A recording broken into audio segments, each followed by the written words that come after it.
Looking back on the week that was and forward to the week ahead. It's the Fantasy Football Hustle. Here are your hosts, Brian Drake and Dwayne McFarland.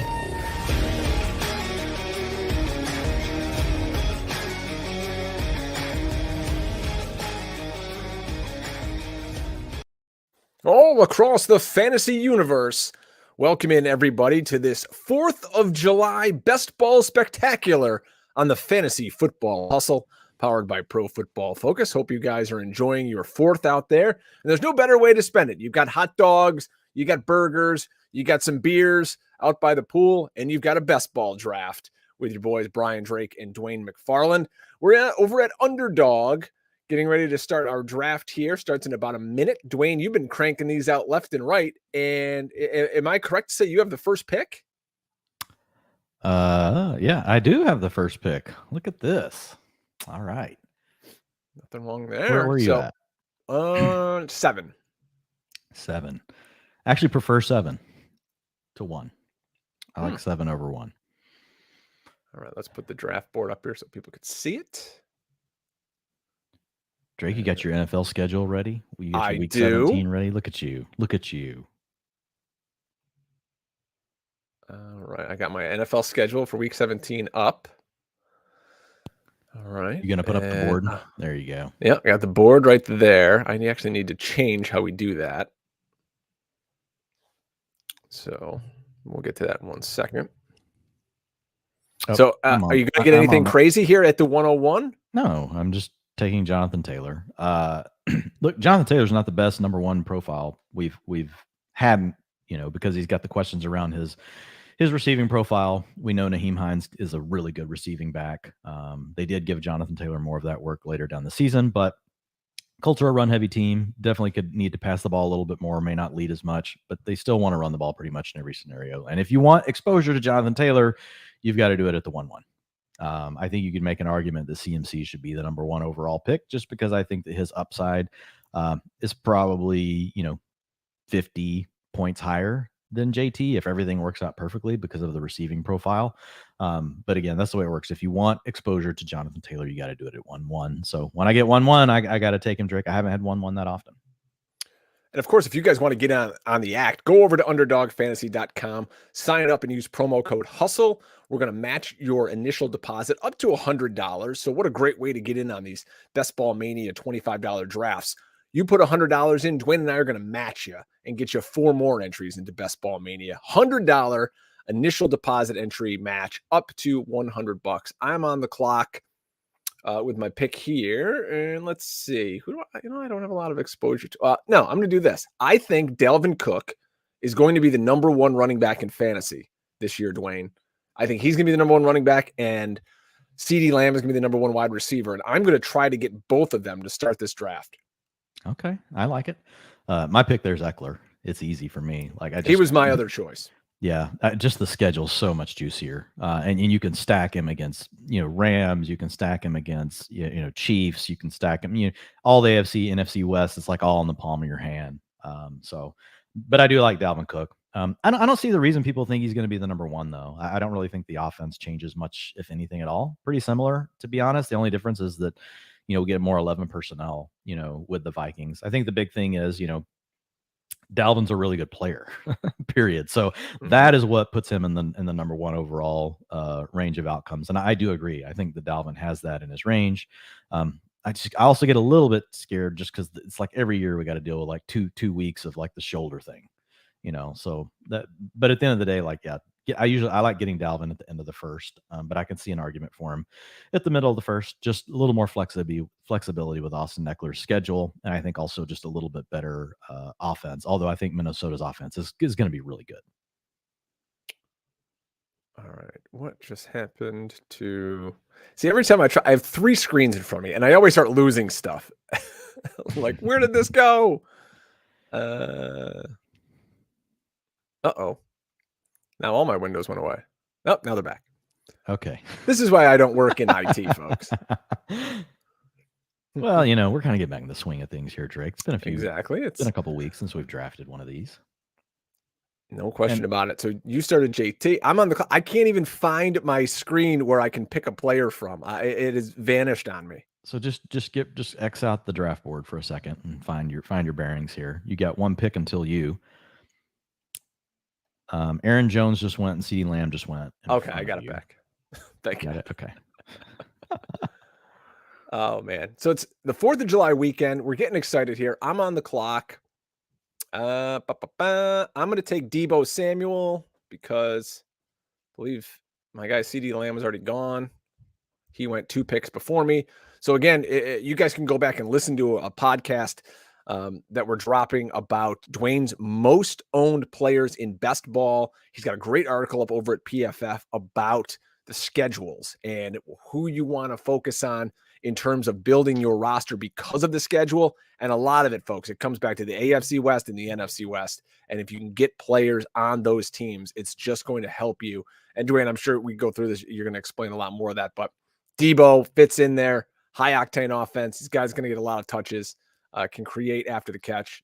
And, hey, why not? I get a little exposure to Deebo. Yeah, was hoping to get lucky and have Barkley or Fournette. So this is why I don't like the 1-1 as much, because like once you get here, is really iffy. Like Barkley just went off the board, Fournette went off the board, and then if you're looking at your opportunity to come back with a running back in round 4, it gets a little narrow. Breece Hall, would definitely be a target for me in round 4 or round 5 if I pass on running back here. Let's see what J-Fran does here. They're down to the wire, so they took Kamara. Thank you. So I will take T. Higgins. And no surprise, folks, Javonte Williams. So Cincinnati is also Cincinnati. So in the article I did over at PFF, really, it's the Super 12 stack. It's the way you can macro correlate your whole season with teams that are going to play against each other a ton. And they also project to have the most shootouts or quality games, meaning 2 teams that are projected to win 10 or more games, which typically ties back to strong quarterback play. So do the shootouts. And so when you look at my roster so far, the Colts don't fit that, but the Bengals do fit that. The Bengals have they've got 3 matchups on the schedule of 50 plus, but what I really love is they've got a week 17 matchup against Buffalo, a week 15 matchup against Tampa Bay of 50 and a half. They got a week 13 against Kansas City. So the Bengals should really be cooking at the end of the year. And we think that they could be a more pass-heavy team. If you look at the Broncos, obviously they play AFC West, NFC West, just a ton of juicy matchups. So now I'm really wide open as far as being able to correlate across the whole season against these different matchups, plus having availability in week 17. It's coming back over to me. We're going to have some fun. I'm actually putting guys in my queue here right now. All right. So it's back to me. I started Dalvin Cook and Deebo Samuel. So let's see who's on the board. Keenan Allen's on the board. Josh Allen, Kyle Pitts, Hollywood Brown. Oh, let's see. What do I want to do here? I got 10 seconds to go. I'm going to take Hollywood Brown here. I know we talked a lot about him on the last show and how much you love this Arizona offense. Again, going with that narrative of the NFC West. I was thinking for a second about Josh Allen, but then looking at the first 2 guys that I drafted in terms of Dalvin Cook and Deebo Samuel, I can correlate those guys later if I want. I could get a Derek Carr, I could get an Aaron Rodgers, or even a Kirk Cousins, and kind of build off those guys later. And who knows? I could even snipe you and take your most owned quarterback on the season, Kyler Murray. Oh, dude, I should have drafted this team with you before because we are blowing $25 here before we had the last show that we just recorded. So I'm not expecting to get any of the value that I've talked about because you're going to be sitting in the middle sniping it all, and you should do that. It'll give me a chance to build differently because you just won't let me build the teams that I normally want to build. That's right. I've got my little schedule up here on the side. Do you recommend that for most people? If you're doing a best ball draft, either print out the week 17 schedule, or do you think it's a little overblown with everyone talking about, correlation for week 17? It's just a tiebreaker. It's a tiebreaker. So right now, you've got the Cardinals. Let's say you build a stack with Murray and you get, you've already got Hollywood. it's easy for you to grab Cordarrelle Patterson around 8 or 9. Like, he makes sense. He fits the archetype we like, receiving back, explosive playmaker, despite being a little bit, older, going to catch those passes. We are talking about a half PPR, and he plays in week 17 against, the Cardinals. So you take him in a tiebreaker over Kareem Hunt, or in a tiebreaker over, James Cook, someone like, similar ilk players that you may have in the same tier. You're just letting that week 17 break the tie for you. Have you memorized all the week 17 games? Don't let it drive your whole draft process. You're about to get faced with a unique situation. Like, Josh Allen doesn't normally fall this far. I know. So what are you going to do? If he's there, I'm taking him. I'm taking him if he's there. See, at the end of the day, you still have to be willing to take that value. That's where I've watched people like really just I've seen them, force some of these stacks and watch the value they've passed. And then, like, you kind of map back through the draft and you're like, wow, they could have had a team with a few good stacks, but loaded based on ADP values. And so, yeah, it's, I think sometimes people get carried away. Oh my God, I'm one away. I might get Josh Allen here in the 4th round. Let's see what the guy in front of me does. Come on, buddy. Come on. Don't do it. This guy's 38 White Claws deep right now at his 4th of July party. He's going to take Jerry Jeudy here. Come on, buddy. Make it happen. 10 seconds. He's going to fucking auto pick. I know it. And he's going to get Josh Allen. He took Zeke Elliott. Yeah. Let's go. All right. Josh Allen, welcome to the squad. Boom. Nice. All right. Yes, I have 0 Josh Allen because he just doesn't normally fall. It's just really rare for him to fall. Oh, see, my dogs, they say it is very rare for Josh Allen to. They're like, this dude drafts all the time. We know, we're sitting in here. He never sees Josh Allen fall that far. My dogs are vouching for me. Now, with that though, it's Gabe Davis is still out there. If you want to correlate to the week 17, it's all Bengals guys. But it's tough to get a lot more of these pieces. Maybe Dawson Knox for Josh Allen. Yeah, Knox will be your best bet. You're not getting Gabe Davis. Number one, if he's here for me, I'm taking him because I've got T. Higgins. And I'm going to be right at ADP on him. So with Gabe Davis as a player that I'm either at or below ADP on. And here on Underdog, here's the damn thing, man. The freaking receivers go off the board so fast. Like, it's just like, oh my God. It's crazy. All right, we're coming up here to you for your double dip at the top. All right, you're up. He took Brandon Cooks. So you shot at Gabe Davis. Yep, I'm taking Gabe Davis. Boop. And I'm also taking George Kittle. I'm going to go ahead and lock down my tight end. So I've got 2 running backs in Jonathan Taylor and Javonte Williams, T. Higgins, Gabriel Davis, and George Kittle. George Kittle plays where? Oh, in the NFC West. It's going to be able to correlate against a lot of the plays that I'm going to have throughout the draft. I can't believe how far these quarterbacks are falling here. Still, Josh Allen, the only quarterback off the board as we get to the midpoint of the 5th round. Holy moly. I mean, Justin Herbert just went. Yeah, so every draft's a little different, I mean, that's what makes it fun, to be honest. So let's see. I'm going to be up here next. I'm on the clock now. Let's see. Just looking at the overall players. Jerry Jeudy, DK, Juju, Godwin, Amari Cooper. Ugh, boy. You know what I'm going to do here? I'm going to take. I mean, Judy's a good value at this point. Like, I would definitely have smashed Jeudy. I think better talent profile than Juju. But, like, I think the Juju pick's similar, right? You're getting that AFC West exposure. But the thing with Jeudy is you get the double whammy. You get the ADP value and you get the NFC West. Yeah, I went with Juju over Jeudy. Obviously, in ADP wise, Jeudy is the play there, and Jeudy went next. I just want to get a piece of Juju. I haven't drafted him yet this year, and I think he's got a chance to be the second target hog there in Kansas City behind Travis Kelce. And Juju's a good player. Remember what he did a few years ago for Pittsburgh? It's not like he forgot how to play football. Well, it seems like he has, but we'll just set that aside. The underlying profile is a big turd. But he has at least been a good receiver in the past. So there's a chance he could return to form.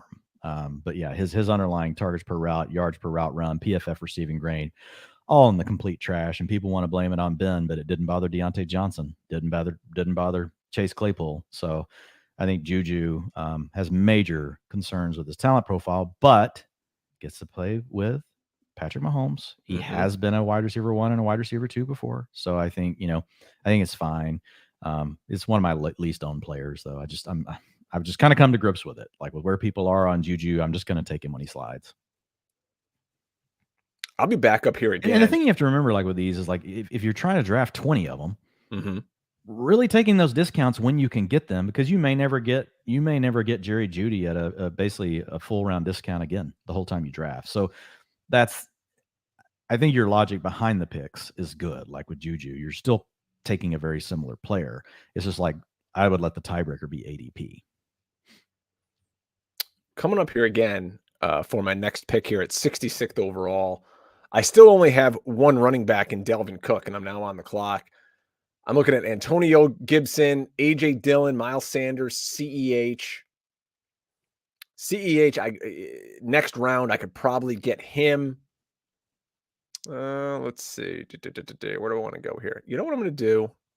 There's a guy I like, and I think he's undervalued because I already have Delvin Cook too. I'm going to take Adam Thielen, and then I'm going to see if I can get Kirk Cousins a little later here too. So I'll have a little full-on Minnesota stack and maybe sprinkle some Packers in because that's who they play in week 17 also. I left Dwayne speechless with the Adam Thielen pick. No, I'm just basically sitting here hoping that Kyler makes it. I just think Kyler's a no-brainer at this spot. A dual threat quarterback playing a great freaking schedule. They're gonna have to score points, and people are taking Antonio Gibson or Devonta Smith. Come on, folks. Who's gonna win your damn league? It's Kyler Murray. So he's probably gonna go off board before it gets to me, but we'll see. This guy has Herbert, so he would be double dipping. And how these things happen sometimes with these quarterbacks, and why you never need to reach, is people are trying to build their own stacks. Mm-hmm. So that means like a Kyler Murray can fall. Yeah. Well, Kyler just went. The one guy with a badge, and he did it with authority. It took him half a second because he's no dummy. All right, so you're going to be up here for 2. What are you thinking? Let's see. My first thought, Russell Gage is who I want. Absolutely, and I probably just go ahead and go Brady. Go Russell Gage and Brady, and man, I'm locked in to a schedule. I'm locked into my quarterback. Okay, yeah, good. You do that. Yeah. Gonna go ahead and grab Russell Gage. Gonna draft Tom Brady. Get my stack. The number one correlation we want is the QB wide receiver stack. The next thing we want is the game stack. Actually, Hayden Winks. This is something that we've RotoViz used to have a really awesome grid back from the DFS. DFS isn't gone, but in the early days of DFS, I used to always use that showed how much all positions correlate to each other. Like your wide receiver 1 versus the wide receiver 2 on the other team versus the wide receiver 3 on the other team. But Hayden actually took some work, and man, I feel bad. I can't remember a guy from Number Fire that did some DFS work the year before in 2021. And Hayden over on Underdog, I can't remember if just go to Underdog, and hit the analysis homepage or whatever, and you'll find Hayden's article. But it basically lines out like which positions correlate the best with one another. Obviously, your QB1 and one of your wide receivers is the best, but it's great for as you're stacking later. So you're not just looking at the week 17 schedule. You're thinking about which positions, if you have a tiebreaker, like say you got 2 players from the same team, you could stack against one of your teams, like which position is the better position to stack. But also, just the number one thing that we care most about, and Hayden's article reinforces this, is the QB to the wide receiver or the tight end is much more correlation than just the game stack correlation, right? And you get it for the whole season, so it makes sense. It's not brain surgery, right? But it's just something to remember. I came around here in the 7th round. I took Antonio Gibson. He's my second running back, and I got him at a good value versus his ADP. His ADP is 67th. I got him at 79th. And that's the way you want to get your exposure to Antonio Gibson. I like grabbing the value, and so you can set up some Cleveland stacks later, with that. You know what I'm looking at coming back around is if Trey Lance falls back to me. His ADP is 86th, and my next pick is 90th overall. And I do have Debo. And he's just fantasy point waiting to happen, that guy. What are your thoughts on Trey Lance this year? I like Lance. And I have no problem. Check your bye weeks real quick. If you can avoid, the double bye week at your position, you may only draft 2 of. You want to do it. It's not the complete. Yeah, he's Josh Allen's 7th and San Francisco's 9th. Yeah, but no, I like Trey Lance. I think he's potential. I really love him whenever I miss on the quarterbacks, right? that I love. And so then I'll often go with Trey Lance, and then I'll back that up with a Kirk Cousins or a Derek Carr. Now, looking at what I have here, I could take Aaron Rodgers, Derek Carr, Kirk Cousins, any of those guys that correlate with guys on my team, or Trey Lance and that massive upside. And I do have Deebo Samuel. So, I mean, between those two guys, you got to think right. The upside there is really big. Yeah. So Dak just goes, let's see what the guy in front of me does here. What other quarterbacks are on the board? Trey Lance is the highest rated quarterback on the board. So he slipped now 3 picks past ADP. Oh, he took Tyler Lockett. So I am going to take Trey Lance. Why the hell not? I like doing these things, Dwayne, where I can have 2 elite options and say, look, I want to have a top 5 scorer at quarterback every single week. Like, will Josh Allen be there? Well, not every single week, but if he doesn't, Trey Lance has a great opportunity to be the number 1, number 2, number 3 quarterback, especially with that rushing upside. So I'm locked in now. Josh Allen, Trey Lance, and then probably much later I can take a shot maybe at Kirky Cousins. Right. Yeah. You don't need a third quarterback. I would not grab a third quarterback in your build. When you draft Josh Allen and you get the second one like Trey Lance, that's a team where I'm just going to be out on the third quarterback. I think I'm going to have to take 3 tight ends anyways. Exactly. This is a 3 tight end build team for you, most likely. There you go. You're hitting it. All right, we got to line some of those guys up. Dawson Knox, get my queue ready. How important to the guys listening? You're going to be up next. Is setting a queue. Yeah, I use the queue a lot. The one way I use the queue is every time I make a pick, I search the team they play in week 16. Or I usually just do 17. I search the team they play in week 17, and I get those players over in my queue. The problem is if you time out, you could take a bad player, so you got to be careful. All right, so I'm going to go ahead and take Sky Moore here. So I get my Kansas City Chief. That gives me a stack versus Denver. It's also another AFC West, NFC West galore type opportunity. I'm just considering what I want to do here. Do I want to do Kadarius Toney? It would give me a matchup versus Jonathan Taylor in week 17. I don't have much Kadarius Toney. Gonna go ahead and take him. Underdog receivers, you have to start 3, plus you have a flex. So this gives me 5. This gives me 5 receivers. Gets me in a good spot. So my roster so far is quarterback Tom Brady, running backs Jonathan Taylor, Javonte Williams. Then I've got wide receivers T. Higgins, Gabriel Davis, Russell Gage, Sky Moore, and Kadarius Toney. So every receiver I have is basically in shootout mode besides Kadarius. But Kadarius Toney does match up versus Jonathan Taylor in week 17. And then I've got my tight end, George Kittle. So feeling like I can pretty much go any way that I want to, with the rest of this draft and feel pretty good about it. Obviously I need depth right across the board, but I'm really in a position where I can just attack value. I just took Dawson Knox at 103 overall, basically right on ADP. Didn't want to wait and let him go by because I do have Josh Allen and I like the pick a lot. You filled a need and you just stacked. And it's a team that, is going to be in plenty of shootout games. So you need to, I don't know, Tyler Boyd would be an interesting name for you to keep in mind. That would give you a Cincinnati bring back player in week 17 against Josh Allen and Dawson Knox. So that's a player I would definitely have in my queue if I were you. If you miss on him, Hayden Hurst would make a nice second or third tight end on this roster. And then the last option would be Chris Evans, the running back that could take over the passing down role. I got Chris Evans last year in my dynasty league. And I just remembered watching him play college ball. I'm like, this kid is good. And when, I think I got him in like the 4th or 5th round of this rookie draft too. I'm like, I'm just sit him on the taxi squad and just wait because he can catch the football. And lo and behold, here he is. And they don't want to play Joe Mixon on 3rd down. Let's see. I'm dying. My slow death over here, Dwayne. Chase Edmonds off the board. He's the guy you and I seem to always pluck in these best ball drafts. Yeah, I've got a lot of Chase Edmonds. Again, archetype.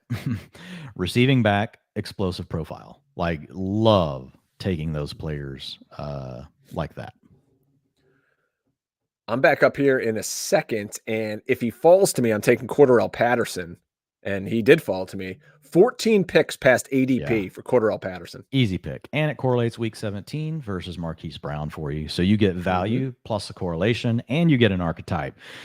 Whatever the bell is, we need some sort of like something like a slot machine going off. Like, you just hit it.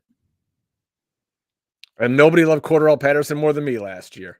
I remember after week 1, and I'm screaming on the hustle, like, people need to pick up Cordarrelle Patterson. Everyone's like, why? Trust me, they're going to use him. And I mean, this year you've got Tyler Algier, who's a rookie out of BYU. Who knows how good he's going to be? But Cordarrelle Patterson, with less touches, could be more effective for fantasy this year. All right, you're coming back up again. You got 1 tight end. You've got 2 running backs.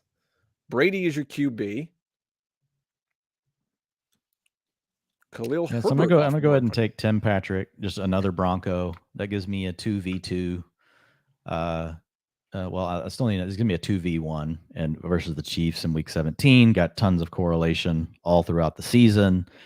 Now I'm just deciding, do I want to take one of these backs that I really like? That just screams like, if I hit, I could destroy the entire league. How long do I have? Oh, shoot, 3 seconds.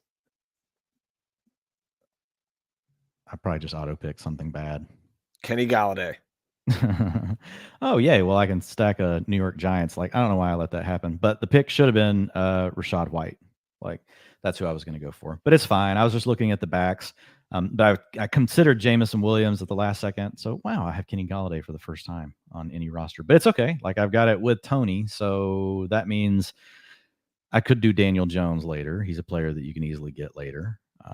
And it is a correlation with Indy. So, man, I'll be honest. I'm so used to staring at the DraftKings board for the last 2 weeks, like getting my bearings straight, looking at timers and stuff. And I've just been doing it all on mobile.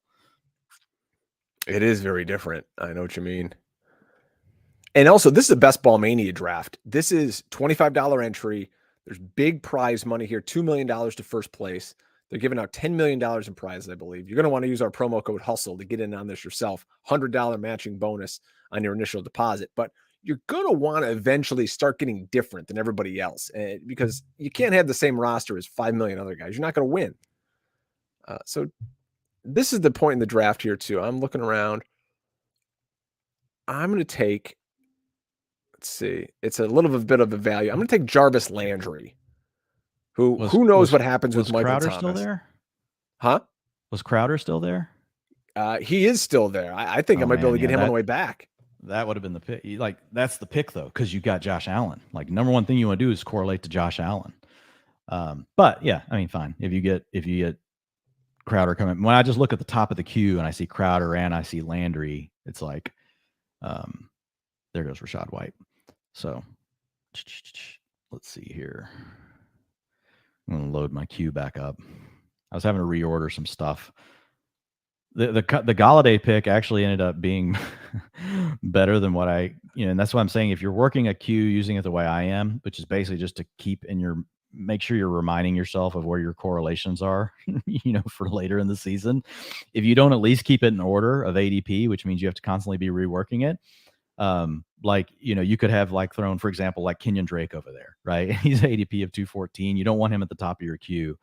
So Galladay ended up being better, a best worst case scenario, you might say, is what Galladay was at my pick. Wasn't necessarily who I wanted, but anyway. I'm loading some guys in here myself. Yeah, my pick should have been Rachaad White. I knew it. I needed to go ahead and take that back because now Isaiah Spiller went, Ronald Jones went, Darrell Henderson went. All the guys I really, love as being options, for coming alive later in the season, maybe giving you a little value ahead. I just missed on that whole tier. So it really was a major mistake by me, which is fine. We learn from our mistakes, and it happens to everyone. Like, I draft all the damn time and I just made a mistake. So, like, don't beat yourself up about it. But like my pick, I knew my pick should be a running back there. And, I had my Q jacked up and that gave me Galladay. So lesson learned. I took Irv Smith as my second tight end because I'm going to need 3 here. And I already have, now 3 Minnesota Vikings. Although I don't have Kirk Cousins, but, what can you do? I still think Irv Smith's going to be a good player, and we've talked about him for a couple of years on the show. Really athletic guy out of Alabama. And why can't this be the year that he breaks out? All right, you're coming around here again, Dwayne, for a pair. We're going to crack up when Kenny Galladay wins some damn $1 million. Hey, again, in best ball mania, nobody wants to draft him. It's not the cool thing to do to draft Giants. So get your Daniel Jones stack going and rock and roll. Yeah. Okay. So here we go. So back on the clock and just looking at these backs. Damn it. I really screwed up at that last pick by not taking one of the backs. I'm going to go ahead and grab Michael Carter, though. I don't have a lot of exposure. I think he's a nice passing down back. If something happens to Breece Hall, we've seen what the explosive upside can be. And then after that, like normally, like right here, I would go Albert O, but I don't have Russ Wilson, and I've already got Patrick and Javonte. So that means I need to go ahead and take one more back here, and I'm going to go ahead and grab Gainwell. I could have gone Nyheim Hines, but I don't want him because I have Jonathan Taylor, right? So for me, Gainwell, it's an upside play if something doesn't work out with Miles Sanders. I don't know that his role is really going to change if there's not an injury, right? But it is a young back that could carve out more role. There's a lot of unknowns here. We can't always predict exactly what's going to happen in these scenarios. So I don't have a ton of exposure to Gainwell because of that. I don't feel as confident in him as I do some of the other backs. So looking at my team, like I feel good. Like I've got 4 running backs. I've got Jonathan Taylor, Javonte Williams, Michael Carter, Kenneth Gainwell, who can both give you that PPR spike week upside.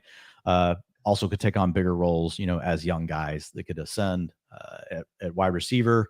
I've got 7 guys: T. Higgins, Gabriel Davis, Sky Moore, Kadarius Toney, Tim Patrick, Kenny Galladay. I've got Tom Brady stacked with Russell Gage, and then I've got George Kittle at tight end. I just took KJ Osborne, got him slightly past his ADP, and most people are like, KJ Osborne, he kind of sucks. Well, KJ Osborne in this offense is going to be on the field a ton if they're playing 11 because they're going to have 3 wide receivers on the field at all times. Guess who the 3rd wide receiver in Minnesota is? Oh, it's KJ Osborne. So I've got Osborne now. I'm Minnesota'd out at this point, Dwayne. I'm really going all in on the Vikings with Jeepers. KJ Osborne. I've got Irv Smith. I've got Adam Thielen, and I've got Delvin Cook. So we are all in on the Vikings on this team. Yeah. So, and I like Osborne. It's kind of like me when I was staring at Okwabunum. I love him, but I didn't want to stack 3 skill positions when I don't have Russ Wilson. Like, so for me, the tiebreaker there is you go Josh Palmer, because Josh Palmer gives you the matchup again. You're going to get 2 matchups against Kansas City. You're going to get a matchup. You get this AFC West, NFC West stuff all working back in your favor with Palmer, and just gives you just helps you branch out a little bit, right, and cover a few more bases. He was the other guy in my queue. I had him in there. It's a tiebreaker thing, right? I don't necessarily want 3 skill position players from a team if I don't have the quarterback. I'd rather kind of have 2v2. I'd rather like give myself a shot at Palmer and then, come back and do something, different, maybe later. So just sharing as we go, like, hey, this is the guy that drafted Kenny Galladay and passed the running backs. So let's see. All right. I'm back on the clock. Oh, let's see who is available. This is the point of the draft where you just look and go, God damn, this isn't great. Gerald Williams, Gerald Everett.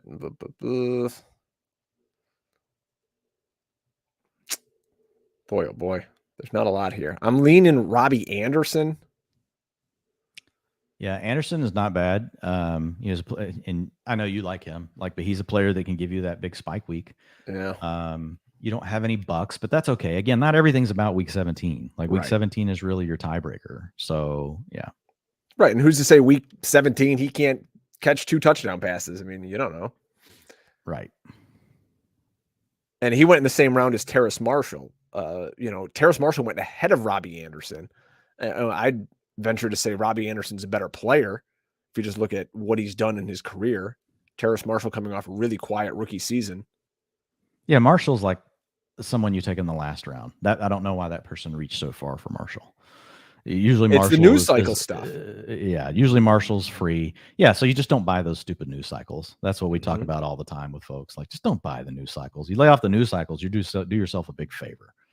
When the news is hot, you just fade the player. When the news is low and it's kind of a dull time, that's when you buy the dip. And a lot of these players will kind of oscillate back and forth, up and down, throughout the offseason. So my real plan there was Hunter Henry and Mac Jones, since someone just felt the need that they had to freaking have Daniel Jones. The Daniel Jones guy doesn't even have a giant on his team. There's no use in Daniel Jones, folks, if you don't have a giant. And it's not just me being pissed because I actually have 2 giants and I can't have Daniel Jones. Daniel Jones falls every draft, and it's the one draft I actually have 2 freaking giants, and I'm screwed. So I'm going to go ahead and take Gerald Everett. Want to get my second tight end, gives me more exposure to the Chargers.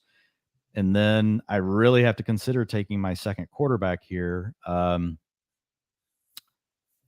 think what I'm going to do, I can do Goff. I could do Mac Jones. I'm just thinking through my stacks. It's 5 seconds. Yeah.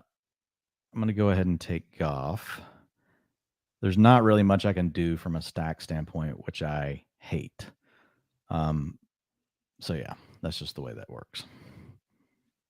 I see why Tyler Higbee is your most owned tight end, because here I am in round 15 and Tyler Higbee, of course, he just goes off, but that's where he is at this point. Yeah, and he gives you access to the Rams offense. He gives you access to that AFC West, NFC West stuff, and that's the other thing. So you do still need one more. Hayden Hurst would not be a bad pick here. I know ADP may not say it, but you get a Cincinnati bring back player against Buffalo in week 17. You need 3 tight ends in this build that you have.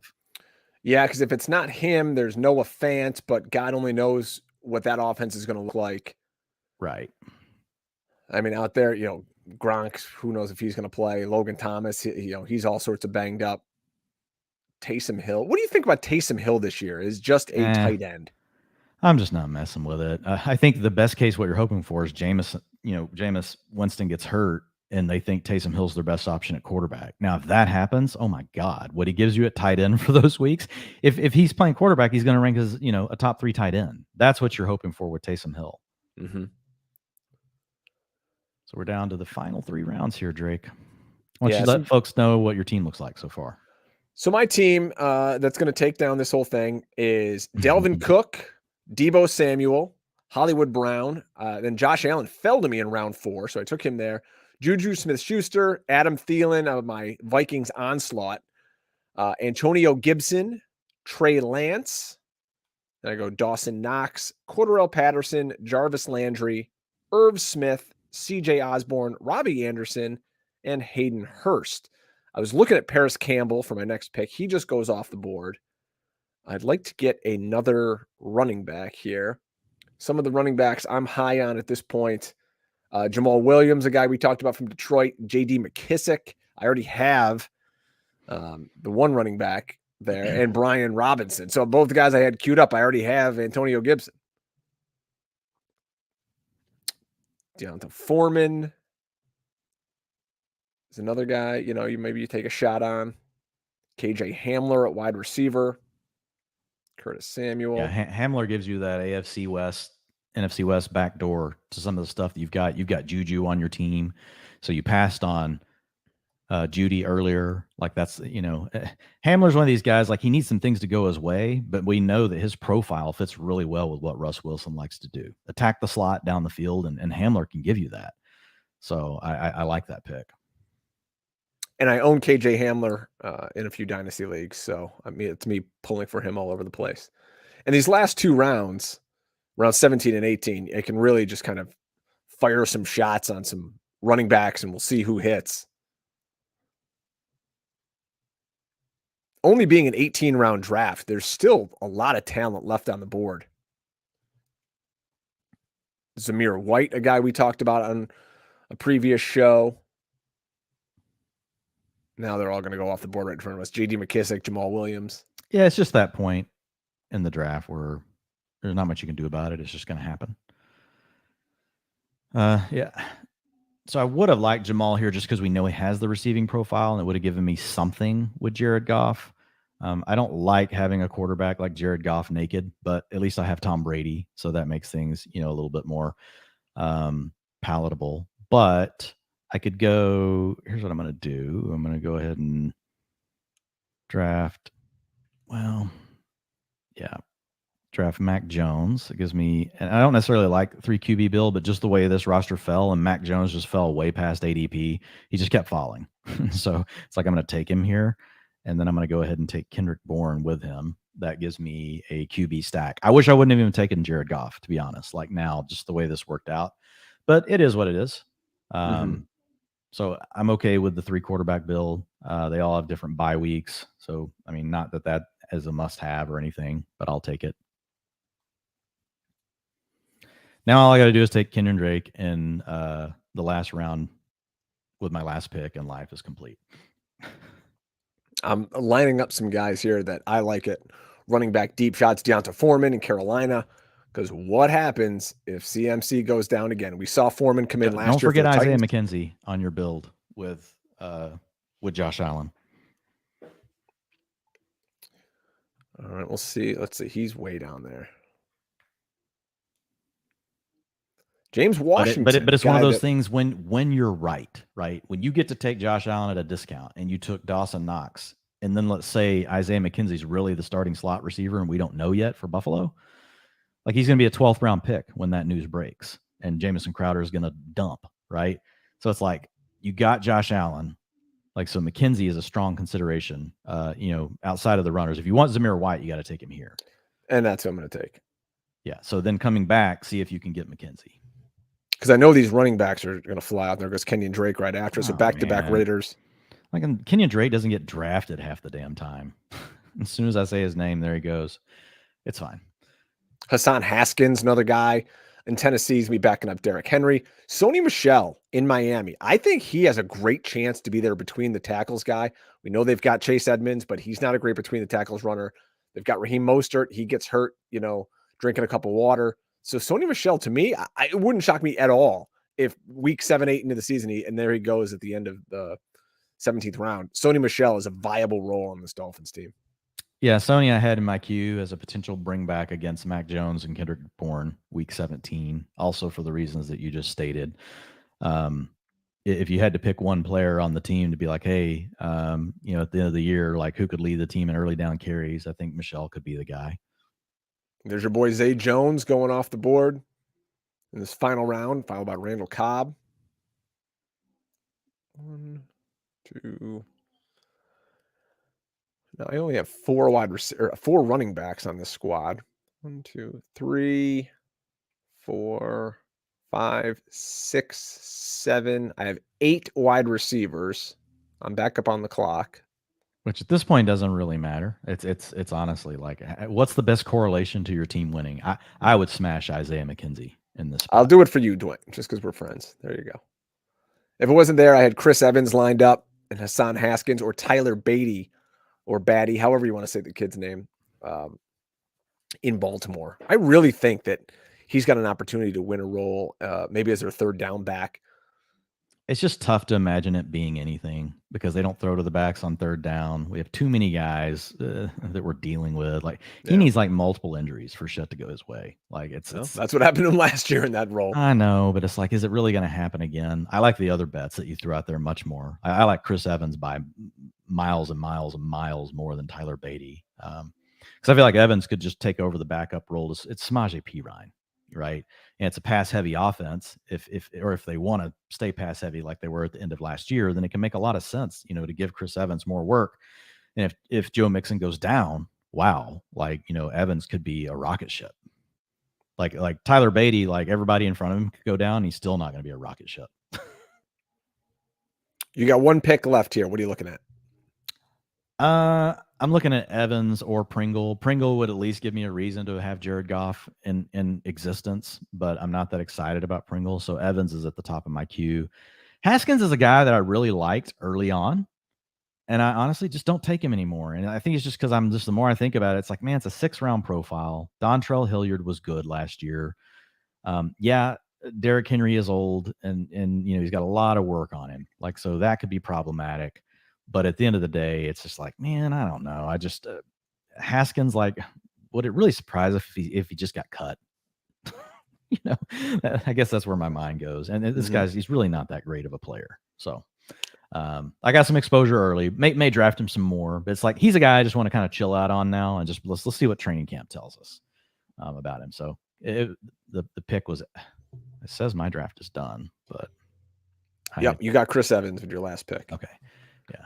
And that closed things. I select Evans, but it was like my screen was acting weird. So okay. Or the second you finish the draft on Underdog, man, it is over. It's like they got to shut you down because they need like all the everything they have for like the other 8,000 drafts that are going on. It's unbelievable. God bless those guys and what they're doing over here. So let's run through your team real quick before we get out of here. Started things off. Dwayne had the 101. Jonathan Taylor. I'm going to talk about your running backs here. So Jonathan Taylor, Javonte Williams. You have a legit chance here to have 2 top 5 running backs. And you got him, Javonte Williams in the 3rd round. Remember when I was telling you, people online were going crazy at this PFF Instagram post where you talked about getting Javonte Williams in the 3rd round. Like, nobody ever gets him in the 3rd round. That was 2 weeks ago, all that outrage. You just got him in the 3rd round again today. That's where the guy's going. Yes, it's the first. People that say Javonte Williams don't go in the 3rd round just aren't drafting. So you guys can all suck it. Then Michael Carter, Kenny Gainwell, who, that major upside pick, and Chris Evans, who could take over the pass game role in Cincinnati. How you feeling on those running backs? It's fine. Rashad White or Isaiah Spiller should have been the Kenny Galladay pick. Then I would feel great. Because then, but here's the thing. Michael Carter's in the same tier as those other guys. I just like the teams they play on, better. So getting Carter to fall back was, a plus. Again, archetype. Guys that are explosive that can catch the ball. What do Michael Carter and Kenneth Gainwell, how do they profile? They profile like that, right? So do Spiller and so do Rashad White. They just playing better offenses. So I would feel a little better if the Kenny Galladay pick was Rashad White. I wouldn't have cared as much about my Kenny Galladay pick. Like if it was a normal draft, then I could have still got Daniel Jones instead of some, moron just drafting Daniel Jones just because they don't know who else to click on, even though they have no Giants. And I don't think that person had anyone from the Colts either. So anyway, it is what it is. Like, it's a great 4th of July, Drake. So I feel good. I feel fine. Getting Chris Evans, again, what's the profile? Explosive playmaker, pass receiving back. Those are my 3 guys, Carter, Gainwell, Evans, after I have Taylor and Williams. That's typically how I craft my teams in the later rounds with the backs. And your wide receivers, you might not have any quote unquote wide receiver ones on their own team, but if you go through your first 4 receivers, they all have one thing in common. They're all on explosive offenses with really good quarterbacks. T. Higgins with Joe Burrow, Gabe Davis with Josh Allen, Russell Gage with Tommy Brady, and Sky Moore with Patrick Mahomes. Yeah, and that's it. Like, look, T. Higgins, there's a chance T. Higgins outscores Jamar Chase. Like, that's a range of outcomes we have to be willing to accept because T. Higgins is also really good. Like Jamar Chase is on another planet good. But any one season, right, T. Higgins could do it. The way I look at it is really more of a 1A, 1B, not a 1 and a 2. I really feel almost, Russell Gage, being So being the 2 in a pass heavy offense with a great quarterback is as good as being like a wide receiver 1 in a slow offense with competition, right? Or without competition. So that's kind of the way to think about it. And that's really the way, you painted it. But again, Cincinnati, Buffalo, Tampa Bay, Kansas City, all, in that group of 12 teams that accounts for 92% of the games that are going to, they're projected for over 50 points. Then I come back and get, Kadarius Toney, who really gives me that week 17 upside versus Jonathan Taylor. And Tony's just a player that, look, targets per route run, yards per route run, PFF receiving grade. Yes, it was a limited sample. If he comes through, it's really big. I don't have a lot of Tony because like he's kind of crept back up draft boards. I have quite a bit of Wan'Dale Robinson. So if I can get Tony, in some of these drafts, I'd like to. Then getting Tim Patrick. Okay, it's another AFC West, NFC West team. He matches up against, Kansas City in week 17. So I have Sky Moore versus Tim Patrick and Javonte Williams. So that gives me some outs in that game. Then you got Kenny Galladay, who we've already talked about from the Giants. And honestly, like Galladay is not a terrible pick. Like he's a player that still has a breakout profile that's really just been unhealthy for 2 years, right? He was kind of on the verge of everything going, exploding for him. And then the injuries hit. And so there's a lot of unknowns with that New York Giants pecking order. Another thing that JJ Zachariason talked about on his Monday episode of his podcast this week, you guys should go check it out. He's talking about team regressions. And one of the other things he mentioned was just the Giants, right? And the number of touchdowns that they scored. And now you get the upgrade in the coaching staff. So Tony and Galladay are fine. And then Kendrick Bourne was really just a last round kind of swing. Not last round, but near last round to stack him with Mac Jones, who I took. I've got Tom Brady as the starting quarterback, but Mac Jones and Jared Goff behind him. And I usually only take 2 quarterbacks when I have Brady as one of them, but just the way the draft board fell, I ended up with 3 here. And at tight end, you got Jorge Kittle and Gerald Everett. Yeah, AFC West, NFC West. I mean, I practice what I preach. So let's just, Everett's an athletic profile that's going to play in a potential top 5 offense. So you get Justin Herbert. Kittle is the best tight end in football if all of a sudden, he gets the target share that we want. And that can be a challenge, right? He may not, but he's still going to give you the blow up weeks, right? The cool thing about Kittle is when he blows up, even if you go look at last year, yes, it was a bit all over the place, but the blow up weeks are huge, right? They're the 25, 30 pointers. And so that's what we're looking for. And I'm not necessarily against drafting 3 tight ends with George Kittle. Typically I don't though, when I take a tight end, that early. And I typically don't build 3 quarterback, 3 tight end teams, but I'm not necessarily, just against that. I think a lot of the data we have on best ball is too limited for us to really come to these firm conclusions that the only way you can build a best ball team is to do this. My thought is each draft is a little bit different. So be adaptable, be willing to look at your team and, do what you think is the best thing for it. I had to be adaptable with my squad after I started Cook and Deebo Samuel and then Hollywood Brown. So I had the mindset here of, all right, well, if I get Hollywood Brown, I knew I could probably get Kyler Murray with that 66th pick in the 6th round. If you want to get real early, you could take him in the 5th. But then Josh Allen fell to me. And I mean, how do you pass up Josh freaking Allen in the middle of the 4th round in this best ball format where, hey, you got him a full round. You got him a full round after ADP. He goes pick 29.9. You got him at 42. So I think once you get to that threshold, I don't have any exposure to Josh Allen because I don't want to draft him where he goes when I can get Kyler Murray in the 6th. But the way you want to get that exposure is what you did, and look, Josh Allen is still the number 1 QB ranked in fantasy. Right. We need Kyler Murray to stay healthy to have a chance to be in the same tier as him. And Kyler hasn't done that. So I think it's fair to bring that up. I mean, and so that's why Allen goes where he does. And I took Trey Lance to be my 2nd quarterback just because I have Deebo and I want to, kind of hedge and say, listen, if I'm going to be great at quarterback, I want to be great every single week. And I want to have a top 5 option, not just put all my eggs in the Josh Allen basket. And then, in the 13th and 14th round, take some shitbag guy that's never going to, break the top 10. Running back, I wish I was a little stronger at running back. So I have Dalvin Cook, I have Antonio Gibson, Cordarrelle Patterson. I wish I would have been able to sprinkle one more, nice option in there because let's say Cordarrelle Patterson, is sent back to a backup role or plays a lot more wide receiver. And he's kind of hidden behind Kyle Pitts and Drake London. He could really fall off the face of the earth and make it look like a bad 10th round pick. Tight end, I like my guys. I think where you do that. So I think just for future, you don't take KJ Osborne. You don't have Kirk Cousins, but you have Adam Thielen, KJ Osborne, Irv Smith, and Dalvin. Oh yeah, I went So way too far in on the and so the Vikings there. problem, right, with that is, say you get to whatever week, you're trying to keep advancing, typically like stacks of 4, like they can't all hit no matter what, right? You can't get 4 players on the team. Very rare can you get 4 players on the same team to all blow up. Think DFS here. Think like when you're thinking about DFS, you don't build rosters with 4 players from the same team typically, unless you're playing late slate or something, right? Where there's only 5 teams to pick, or 5 games to pick from, then you'll do it.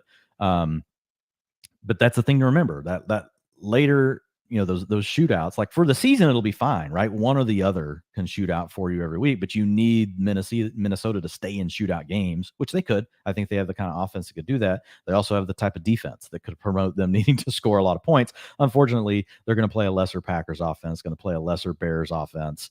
The Lions could take a step forward this year, but we have to see if they can do that. So I think where you do it is, you skip the KJ Osborne pick. And just switch the Jarvis Landry pick out for being, if you're going to stack, 3 guys from one team, like make it with Josh Allen, the team that is super pass heavy. But either way, like I think if if KJ Osborne is, just that's where you just take a running back, right? Instead of KJ Osborne, you probably get like a Tyrion Davis Price, right, or someone like that. Mm-hmm. Yeah, and he was in the queue. Devontae Parker, a guy I like too. He went the next pick after me. What, with this team with all these tight ends, Irv Smith, possibly, I think could be a top 5 tight end. And Hayden Hurst, we know he's had a ton of injury issues, but in Cincinnati, CJ is almost gone. He's on the Jets now. So if Hayden Hurst can kind of win that job and be the man, and we know it's a pass-heavy offense, for the 15th round, or a guy who could he be a top 8 tight end most weeks in that offense? Maybe. And if everybody's doubling up on their studs on the outside, he could be roaming free for some cheap, easy touchdowns. We saw it with Uzoma last year. He had some weeks. Here's the thing. Hayden Hurst is going to be a dud most weeks, but in the weeks he hits, it can be big. You get correlation in the last week against Buffalo. You mentioned it could be a heavier pass offense. And so really the way your team is built, like you're just depending on all 3 tight ends to come together and one of them give you the points you want every week. That's why you took 3, right? And so if Hayden Hurst gives you 3 weeks this season, Irv Smith gives you 5 and the rest come from Dawson Knox, mission accomplished. That's fine. That's you had to have 3 bullets. And why not make your 3rd bullet the one that correlates to Josh Allen plus Isaiah McKenzie and Dawson Knox? Why not? So I love what you did, with the tight ends. And I'm not one of those guys who's going to sit here and say, oh, because I host a fantasy podcast, I've been drafting a ton. I haven't been drafting a ton. I'm really kind of just starting to get more into it now. So these are great learning experiences. And this is the best way to prepare you for your leagues that really count, those home leagues and the big money drafts you're going to do in late August, early September, because there's money on the line here. There's $25 on the line. And thank God to our friends at Underdog who are, helping us get into some of these drafts. But this is the way to do it. Draft with skin in the game because everyone's paying attention. No one's auto drafting and walking out after round 2. Just a really way to get sharp and ready for this season, Dwayne. And you're in mid-season form, my man. You are ready to go.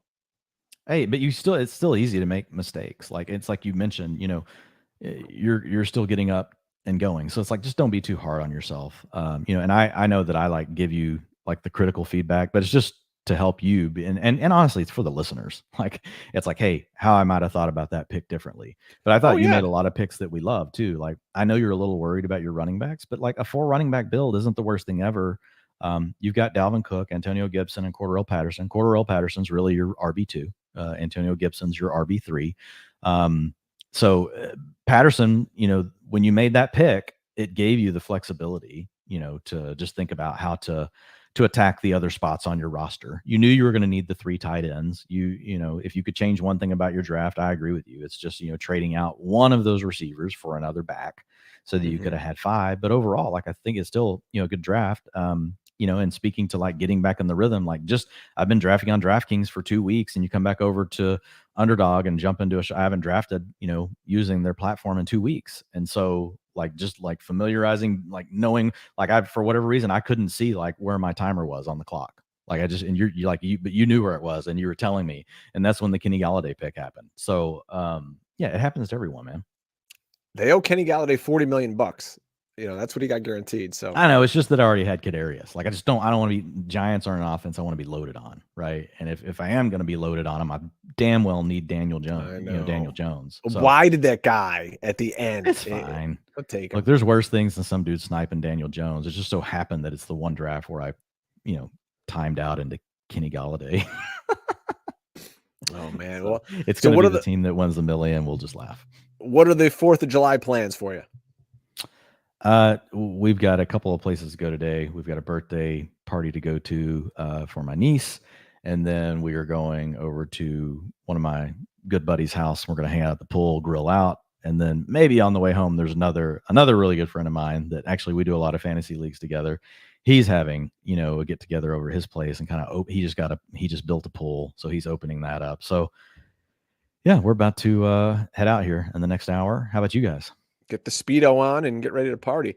Yeah. Well, since my early morning COVID diagnosis, I'm probably just going to be sitting here in the basement. Locked in your basement drafting teams on Underdog. Yeah, really. Well, you know what this could really do for me, Dwayne, is we always say I need to find time to write another article or two. Maybe this will give me the time this weekend. And I've got, you guys know me, I like my sappy, pull at your heartstrings articles. And I got a good one lined up that if I didn't win the FSWA award for article of the year last time, damn it, this one's going to get me there. So maybe I can start working on that one. But other than that, yeah, just going to hang out.